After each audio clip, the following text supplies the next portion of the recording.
जिंकलेल्या आहेत। की मराठा समाज की हर मांग को पूरा करने का प्रयास एकनाथ शिंदे, देवेंद्र जी और अजीत दादा की सरकार करेगी।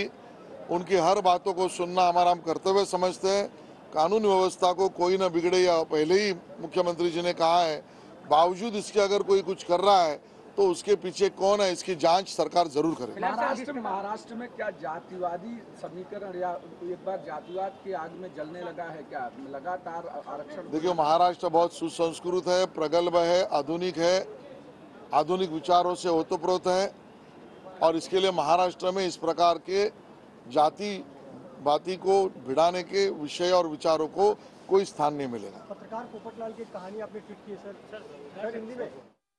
तर अर्थसंकल्पीय अधिवेशनाच्या पार्श्वभूमीवर आशिष शेलार यांनी आता हे वक्तव्य केलेलं आहे। आपण पाहतोय की आशिष शेलार यांनी पुन्हा एकदा ठाकरे गटावर जोरदार निशाणा साधलाय। ठाकरे गटाची अखेर घर घर सुरू झाली अशा शब्दांमध्ये आशिष शेलार यांनी जोरदार हल्लाबोल केलाय।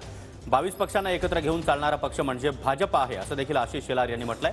तुमच्यासारख्या बांडगुळांना दिल्ली भाजपनेच दाखवली। आशिष शेलार यांनी राऊतांसह ठाकरे गटावर ही सडकून टीका केली आहे।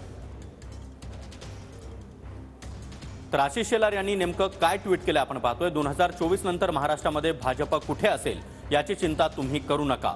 छोट्या मोठ्या 22 पक्षांना एकत्र येऊन चालणारा पक्ष म्हणजे भाजप, आणि तुमच्या पक्षासारख्या बांडगुळांना दिल्ली दाखवली ती सुद्धा भाजपनेच। तुमचा सडकून पराभव अटळ आहे, तुमच्या अहंकाराचा फुगा फुटणार हे निश्चित आहे। अग्रलेख आजच लिहून ठेवा अशा शब्दांमध्ये आशिष शेलार यांनी उद्धव ठाकरे त्याचबरोबर संजय राऊत यांच्यावर जोरदार हल्लाबोल केलाय।